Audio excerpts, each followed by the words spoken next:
Hello everybody, मैं हूं आनंद मेहता और आज के इस वीडियो में हम लोग बात करेंगे वेदांता लिमिटेड के बारे में। गाइस, यहाँ पे वेदांता को लेकर के दो बड़ी मेजर अपडेट देखने को मिली है, जानेंगे इस वीडियो में। और साथ ही साथ लॉन्ग टर्म का क्या आउटलुक रहने वाला है वेदांता को लेकर के। डिविडेंड का जो अपडेट है 2025 में अभी तक एक बार भी डिविडेंड नहीं मिला है, क्या लेकर के अपडेट आ रही है, क्या इनसाइडर खबरें आ रही है, समझेंगे इस वीडियो में। लेकिन उससे पहले अगर आप लोग चैनल पे नए हैं तो जेन्युइन इन्फॉर्मेशन पाने के लिए आप प्रो ट्रेडर यूट्यूब चैनल को जरूर सब्सक्राइब कीजिए, बेल आइकॉन को भी हिट कीजिएगा, क्योंकि फ्यूचर में ऐसे बहुत सारे वीडियोस है जो आप लोगों को काफ़ी ज़्यादा हेल्प करेंगे। चलिए आगे बढ़ते हैं। यहाँ पर आप लोग देख सकते हैं स्काइनेक्स को मैं यूज़ करता हूँ फंडामेंटल और टेक्निकल एनालिसिस के लिए। ये एक बहुत ही हेल्पफुल टूल है या फिर कह लीजिए एक प्रकार का फ्री स्टॉक स्क्रीनर है, जहाँ पे आपको फंडामेंटल और टेक्निकल एनालिसिस के लिए काफ़ी ज़्यादा डेटा और काफ़ी ज़्यादा एक कह लीजिए यूज़र फ्रेंडली प्लेटफॉर्म है। ये यूज़ करने के लिए कोई भी आपको चार्जेस वगैरह देने का जरूरत नहीं है, बस आपके पास धन का डीमैट प्लस ट्रेडिंग अकाउंट होना चाहिए। जिनके पास अकाउंट है scanex.trade पे जाइए और इजीली यूज़ कीजिए। और जिन्होंने अभी तक अकाउंट नहीं ओपन करवाया है उनके लिए वीडियो का डिस्क्रिप्शन मैंने लिंक दिया हुआ है, वहाँ से जाकर के फ्री में धन का डीमैट प्लस ट्रेडिंग अकाउंट आप लोग अपना ओपन करवा सकते हैं। चलिए आगे बढ़ते हैं। यहाँ पे आप लोग देखिए 446 रुपीज़ के आसपास प्राइस चल रहा है। सबसे पहले थोड़ा चार्ट के ऊपर यहाँ पे जाइएगा तो देखिए पिछले 5 दिनों में ना 2.43% के आसपास की तेजी है। एक महीने में 7% से भी ज़्यादा शेयर भाग चुका है और 6 महीने में अगर हम बात करेंगे ना तो 1.21% के आसपास का करेक्शन है, हल्की थोड़ी गिरावट है। और वहीं ओवरऑल देखेंगे पिछले 5 साल में तो आप लोग देख सकते हैं 384% का रिटर्न बना करके दिया है, लेकिन एक्चुअल में जो रिटर्न है ना इससे ज़्यादा है। ठीक है, यहाँ पे पिछले 5 साल का डिविडेंड अगर मैं ऐड करूँ ना तो यहाँ पे 200 के बराबर के आसपास का तो पिछले 5 साल में कंपनी ने डिविडेंड भी दे दी थी। लेकिन अगर मैं इसके बात करूं पिछले 5 साल में तो यहां पे देखिए कोविड के टाइम 92 रुपीज़ के आसपास का प्राइस चल रहा था, जितने का इसका डिविडेंड इन्होंने दे दिया है। यहां पे देख सकते हैं पिछले 5 साल पहले इसका प्राइस भी 200 का नहीं था। ठीक है, यहां पे डीलिस्ट जैसी खबरें आ रही थी मार्केट में कि जो इनका स्टॉक है वो क्या हो जाएगा, डीलिस्ट हो जाएगा। लेकिन उसी समय क्या हुआ, कंपनी ने बहुत सारे जो अपने इक्विटी को खुद से बायबैक करना स्टार्ट कर दिया और मार्केट से क्या है पैसे उठाना शुरू कर दिया। और उसी के टाइम से जो डेप्थ और जो कर्ज वाली खबरें हैं और जो बहुत बड़ी दिक्कत बन गई इनके लिए, जो आए दिन आप लोग न्यूज़ वगैरह में देखते ही होंगे। ठीक है गाइस, अभी कंपनी में बात करेंगे फंडामेंटली चीज़ें काफ़ी ज़्यादा सही हुई है, डेटा के बारे में समझेंगे। यहाँ पे आप लोग देखिए पिछला क्वार्टर में अच्छा खासा रिजल्ट बना करके दिया था कंपनी ने।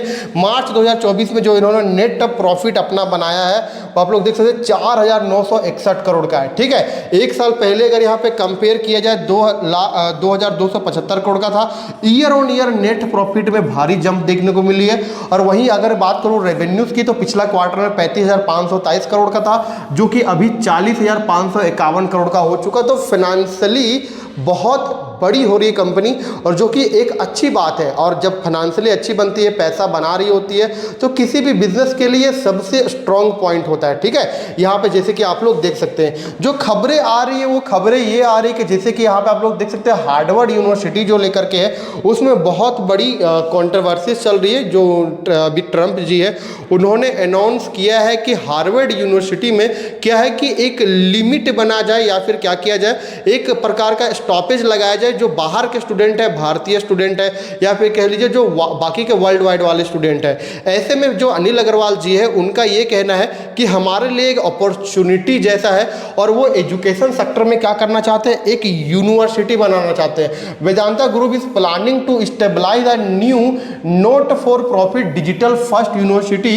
इन उड़ीसा नियर पुरी। ठीक है, भुवनेश्वर में बनाना चाहते हैं। The university aim to be a world class institute attracting top facilities and students from India and abroad with focus on inclusive education and financial support for a student from underprivileged background, जो कि अच्छी बात है। देखिए education जो है सबसे best मुझे लगता है अगर एजुकेशन का बिजनेस किया जाए। ठीक है, और कहीं ना कहीं इसमें काफ़ी ज़्यादा स्कोप है। बहुत सारे इंडियन जो स्टूडेंट्स हैं वो कहीं ना कहीं हार्वर्ड यूनिवर्सिटी में जाते हैं। और यहाँ पे अगर बात किया जाए कि हार्वर्ड यूनिवर्सिटी ना भी जाए, अगर हार्वर्ड यूनिवर्सिटी को टारगेट ना भी किया जाए, फिर भी अगर देखा जाए ना तो बहुत सारे इंटेलिजेंट और बैकवर्ड जो बच्चे होते हैं वो कहीं ना कहीं बाहर नहीं जा पाते, और उनके लिए अगर ऐसा वर्ल्ड क्लास इंस्टीट्यूट बन जाए हमारे कंट्री में ही तो कितनी बड़ी बात है, ठीक है। और आगे हम बात करेंगे जो लोकेशन रहने वाला है, आप लोग देखिए लोकेशन ये खोलने वाले हैं पूरी Orissa near Konark marine drive, और टाइप हम बात करें not for profit digital first university रहने वाला ये,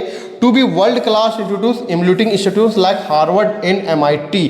तो हार्वर्ड एंड MIT का टक्कर का ये बनाने वाले हैं, high quality education attracting top talent and inclusive access for student from diverse background, ठीक है। जो डाइवर्स बैकग्राउंड से पिछले हैं वो अगर उनको अपॉर्चुनिटी नहीं मिल रही तो कंट्री में ही ऐसे मौके बनाएगा वेदांता, ऐसा इनके जो इनके प्रमोटर है और खास करके जो यहाँ पे इनके जो MD है अनिल अग्रवाल जी उनका कहना है, ठीक है। Financial support, full financial support will be offered to students from less privileged background. Global opportunity, the initiative is a seen way for India to emerge as a new hub for international caliber higher education। जो अच्छी बात है, ठीक है। और मुझे लगता है कि ये कर भी सकती है कंपनी, क्योंकि ऑलरेडी बहुत सारी चीज़ें कर रही है यहाँ पे इंडिया नॉर्थ ईस्ट में भी। ये कंपनी कहीं ना कहीं इन्वेस्टमेंट के लिए अच्छे खासे जो है अनाउंसमेंट करी है, जो कि एक बहुत बड़ी बात है, ठीक है।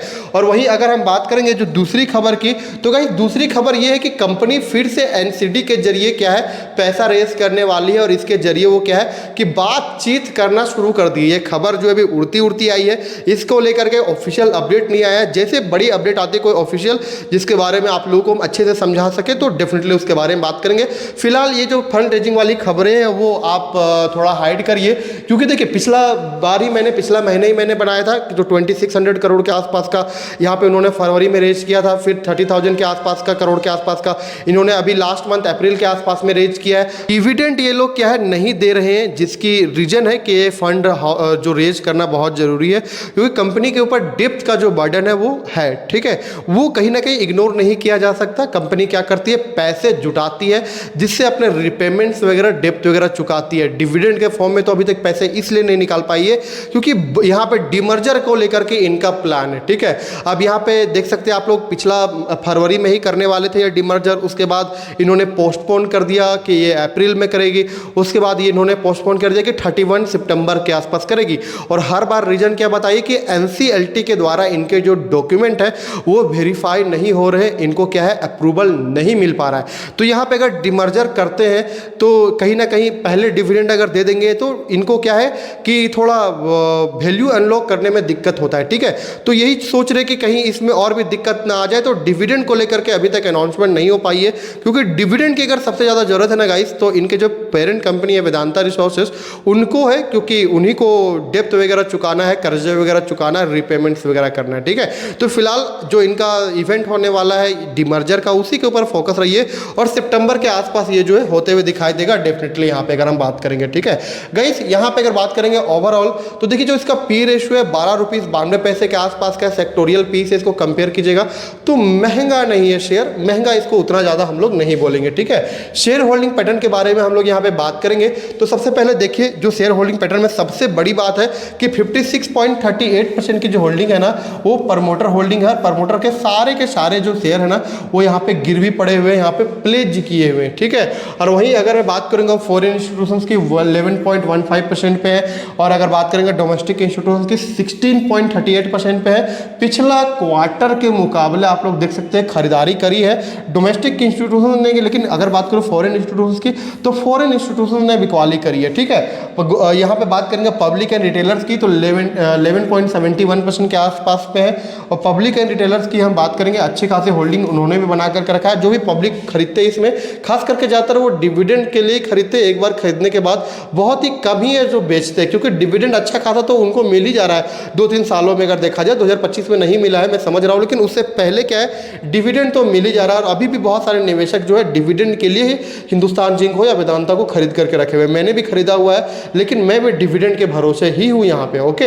आगे हम बात करेंगे पब्लिक अदर पार्टीज की, तो आप लोग देख सकते हैं 4.31% की होल्डिंग बची हुई है। देख सकते हैं यहाँ पे जो 4.31% पे है ना ये पब्लिक मतलब प्रमोटर की ही हिस्सेदारी हुआ करती थी, कभी उन्होंने बेचा था। आप लोग देख सकते हैं एक साल पहले 59.32% के आसपास पे था, तो उन्होंने बेचा हुआ है। वही अदर पार्टी जो जो है 4 पॉइंट यहाँ पे देखने को मिल रहा है। शेयर होल्डिंग कह सकेंगे अच्छा खासा है, बड़े बड़े फंड हाउसेस खरीदे हुए हैं। लेकिन एक चीज़ यहाँ पे दिक्कत वाली बात है कि जो प्रमोटर होल्डिंग है वो सारा का सारा यहाँ पे गिरवी पड़ा हुआ है। ओवरऑल गाइस यही कहूँगा, कंपनी ठीक ठाक है, अच्छी आप लोग खरीद सकते हैं, लेकिन हाँ कभी भी हाइयर लेवल पे खरीदे ना इसको, क्योंकि वही लोग यहाँ पे नुकसान में जो हाइयर लेवल पे खरीद के रखे हुए हैं। जिनकी खरीदारी अगर यहाँ पे मैं बात करूँ तो आप लोग देखिए जो चार्ट में समझ में आएगा कि देखिए जिनकी खरीदारी हाइयर लेवल पे है वो कहीं ना कहीं लॉसेस में है। ठीक है, अब हाइयर लेवल कौन सा है, वो ये लेवल में बात करेंगे। ठीक है, यहाँ पे आप देखिए जो लेवल में यहाँ पे ट्रेड हो रहा है। ठीक है, उसके अलावा अगर हम बात करेंगे तो जो 500 के लेवल में जो लोगों ने खरीद के रखा हुआ है उनके लिए कहीं ना कहीं लॉसेस वाला चीज़ है। तो यही कहूँगा कि 400 के नीचे आपको मिलता है, डेफिनेटली आप लोग खरीद के रखिए। अभी आप लोग का बहुत सारे क्वेश्चन रहता है कि 446 पे 400 पे नहीं जाएगा, तो बिल्कुल ऐसा नहीं है। देखिए ये कंपनी का एक ही नियम है कि ये ऊपर नीचे होते रहता है, आपको बिकवाली के और खरीदारी के दोनों मौका देता ही है। 400 के आसपास मिलता है, खरीद सकते हैं। लेकिन अगेन कहूँगा ये मेरी पर्सनल ओपिनियन है, यहाँ पे किसी प्रकार का कोई भी रिकमेंडेशन नहीं दे रहा हूँ मैं आप लोगों को। इस चीज़ को आप लोग ध्यान में रखिएगा, मेरे वीडियोस बस एजुकेशन पर्पस के लिए होते हैं। ठीक है, वेदांता के बारे में आप लोग क्या सोचते हैं वो मुझे कमेंट बॉक्स में बता सकते हैं। और अगर आपके पास शेयर है रखे रहिए, आपका विजन लॉन्ग टर्म का होना चाहिए और इसके बिजनेसेस और इनके जो न्यूज़ होते हैं ना उनसे अपडेटेड रहिए केवल आप। ठीक है, जो आपको काफ़ी ज़्यादा हेल्प करेगा डिसीजन लेने में। इस वीडियो में बस इतना ही। चैनल पे नए हैं तो जेन्युइन इन्फॉर्मेशन पाने के लिए आप प्रो ट्रेडर यूट्यूब चैनल को जरूर सब्सक्राइब कीजिएगा, बेल आइकन को भी हिट कर दीजिए, क्योंकि फ्यूचर में बहुत सारे वीडियोस है जो आप लोगों को काफ़ी ज़्यादा हेल्प करेंगे। वीडियो को अंत तक देखने के लिए आपका बहुत बहुत धन्यवाद। Thank you.